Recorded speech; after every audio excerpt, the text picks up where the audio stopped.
How big of an influence has Ray Lewis been on you? Because I didn't realize how tight of a bond y'all had, and I heard about some of the workouts. Yeah, man, the workouts used to be crazy growing up, man. So he's had a heck of an impact on me. He's been a part of my family since I was like 5 years old. Met through parents, met through like mutual friends and stuff like that. And he just would come around, invite me and the fam to the house and all that stuff. He would stay at our house, and he'd come to Atlanta with his kids and stuff. So like his kids are like, we call each other cousins and everything. We still hang out to this day. I mean, we see each other maybe once or twice a week now as adults. So, but yeah, we talk all the time. But growing up, man, he'll have us working out so early and just hard, man. And he really grinded. Like as far as he used to have his house in Boca Raton, and we used to go down there for like spring break or something. You know, usually spring break people hanging out, Man, we up early, running on the beach. He would just be like, "You see that pole all the way down there?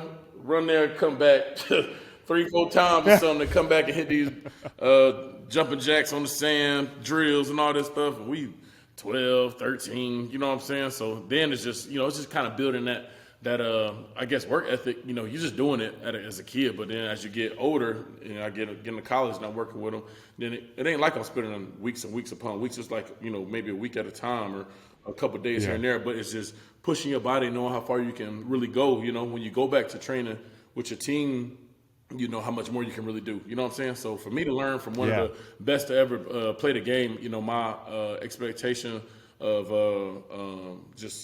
whether it's like learning from like a leadership standpoint or just, you got guys, they try to tell you the way to do something this way or you don't got to do that. They tripping. But when you hear like people who are the best at what they do, always striving to get better, you know what I'm saying? It's like for me, how can I ever think that I arrive? You know what I'm saying? If the Hall of Famers and stuff, most of the ones I've met, they always thought they can get better in whatever facet it was, and never was satisfied, so that's something that probably the biggest lesson that I picked up from just hanging around Ray, and he played for 17 years, and and just it wasn't an easy feat, and to do that on a consistent level, being a pro now, you see how hard it was, You talked about different schemes. I know you're dominant as a three. Like, that's where you can hit it and get it. And, but playing up and down the line, was there any spot that was more challenging to learn? Was it a 5? Is it getting in a 0? Is it a shade? Like, where did you have the biggest learning? I think I've always been the most comfortable within the 0 to 3 range. Coming through college, I was basically mostly a nose, 2-eye, shade. And then I switched over to 3 technique more in like my 3rd year in the league. Like mainly, and then so in that I played so much in between that 3. So areas of growth for me definitely was going from like 4-eye out to like 5s and stuff like that. But as a run defender and a pass rusher, so it was I forgot what year was it. I was doing a lot of outside 5 technique rushing, and I just had to learn to get good at it, and I really enjoyed it.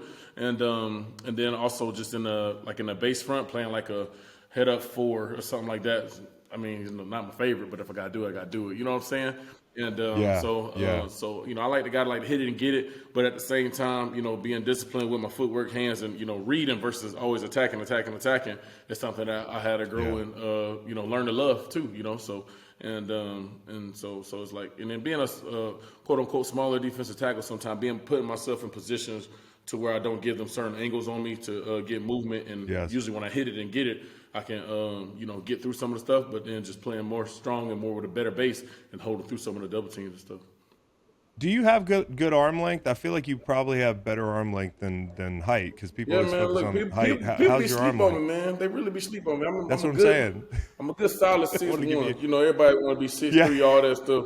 But I think good arm. I'm gonna touch that wall over there. But I got good arm length, good hands. I got 10-inch hands at the combine. You know what I'm saying? Yes, dude. But other than that, man, for me, don't none of that. I mean, it is what it is. It's the work ethic. It's the motor. It's the strength. And for me, my strength really is what helped me play in the inside a lot. A lot of guys may see me, and I think it's like a little deceptive factor, especially when they see me in person. They're like, "Oh man, you smaller than I thought. You smaller than I thought." Then they run up on me, man. You know what I'm saying? To catch a little elbow, Get these hands, catch a little hand to the throat real quick. You know what I'm saying? Yeah, like, all right, let's exactly. tighten up. Listen to the full podcast on Spotify, Apple Podcasts, and other podcast streaming platforms. Wherever you want to get the podcast, you can get the podcast. Pretty simple. New episodes every Monday, Wednesday, and Friday. Don't forget to like and subscribe for more content. Podcasts get pretty wild. This is real tame.